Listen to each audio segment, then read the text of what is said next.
Marseille made it 3 wins in a row in Ligue 1 for the first time this season as they won 2-0 at home to Amiens yesterday. Florian Thauvin opened the scoring with his first goal of 2019. Mario Balotelli doubled their lead not long after. The Italian thought he had scored a second, but it was ruled out with VAR. Marseille up to 4th in the table. In Saturday's other Ligue 1 games, Monaco climbed out of the relegation zone with their 1-0 victory over Nantes. Gelson Martins with the only goal of the game. Angers also earned a much-needed win as they got the better of Nice. Second place Lille host Montpellier this afternoon, followed by leaders PSG at Saint-Etienne. Real Madrid host Girona at lunchtime and needing to win to keep tabs on Liga leaders Barcelona, who are 9 points clear of them after yesterday's win over Valladolid. Santiago Solari's team are on a good run at the moment, having clocked 5 straight wins in the league, plus a Clásico draw in the Copa del Rey and a Champions League win at Ajax. But the coach still wary of a Girona side that sits 1 point outside the relegation zone. We know they're a very dangerous team. We know they use a very specific system that works very well for them, both their quality and their system. It works very well for them. They're going to make us very focused and concentrated for the whole 90 minutes in order to dominate the game. Real go into the game 2 points behind Atletico, who moved second after France striker Antoine Griezmann scored the only goal in their 1-0 win over Rayo Vallecano. A rejuvenated Marco Asensio is expected to start. Grieving Argentines paid tribute to the Nantes and Cardiff City striker Emiliano Sala yesterday at a special memorial in his home region of Santa Fe. The body of the 28-year-old Sala, who died in a plane crash last month, was laid out in a gymnasium in the town where he grew up, so friends and family could pay their last respects. Among the thousands of mourners at the public ceremony was Cardiff manager Neil Warnock. Sala's body was later taken for cremation. Agen moved out of the relegation zone in France's top 14 with a 19-10 win over Toulon.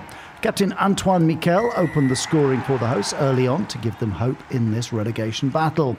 It was then Fijian winger Benito Masilebu's turn as he used his incredible pace to outrun New Zealand star Julian Savea to score the second try. Toulon hit back late on through Francois Trinduc, but this defeat has almost certainly wiped out any slim hopes they've had of reaching the playoffs. In Saturday's other games, Clermont returned to top spot with a 40-15 win over Bordeaux. Toulouse will replace them if they win at Racing this afternoon. Lyon are up to third after they beat Stade Francais. Result of the day, though, has to be bottom side Perpignan's victory at Montpellier, their first win of the season, coming in round 16.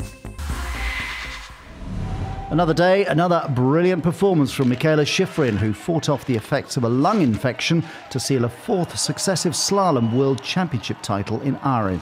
The 23-year-old American producing a remarkable second run to finish with a combined time of 1 minute 57.05 seconds.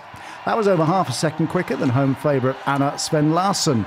She did enough to collect a popular second place. Slovenia's Petra Vlhova rounded out the podium. It was a good day for the French at Soldier Hollow in Utah as Quentin Fillon-Maillet won the 12.5-kilometre pursuit to claim his second biathlon World Cup victory. Fillon-Maillet produced a perfect shooting display to follow up his maiden World Cup win in Anholz last month.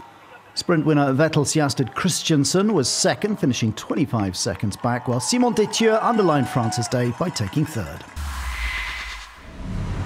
Gaël Monfils is into the final of the Rotterdam Open. The Frenchman in great form at the moment, coming from a set down to beat Daniil Medvedev.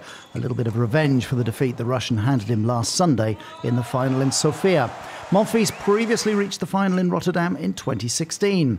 Having dropped the opening set 6-4, Monfils bounced back to take the second 6-3.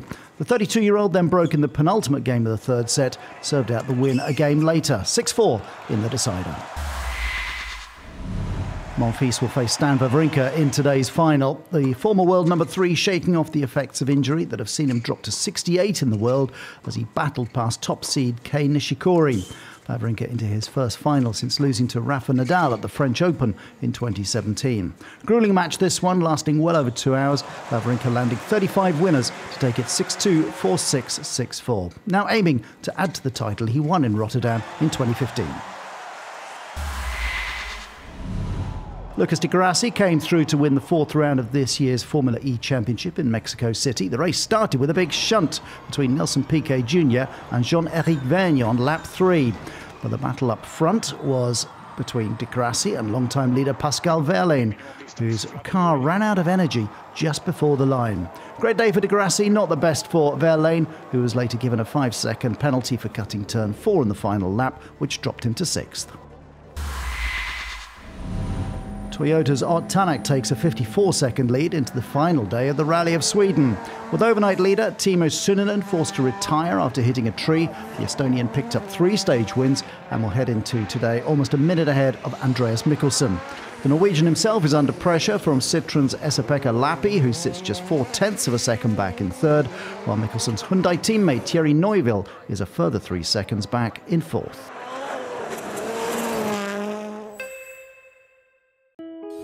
France 24 es rigurosidad, precisión y responsabilidad. Somos una familia comprometida con el periodismo y la verdad. C'est une des seules chaînes d'infos où on nous laisse jouer en plateau avec des Lego, avec des robots, avec tout un tas d'objets. We take a return ticket to revisit some of the key people and places of the last 50 years of world television news. على فرانس 24 يمكننا أن نحاور أصحاب القرار من العالم في كل الميادين ولدينا المساحة لكشف ثنايا مسيرتهم. Aquí en France 24 tenemos a varias personas de distintos países, algo que es un reflejo de cómo es Latinoamérica, con culturas muy distintas. Y allí es muy bonito encontrar que en el deporte todos tenemos algo en común. Les femmes, elles sont souvent victimes de l'actualité internationale, mais ce sont aussi des actrices majeures de la géopolitique. Et d'ailleurs, on en parle dans France 24.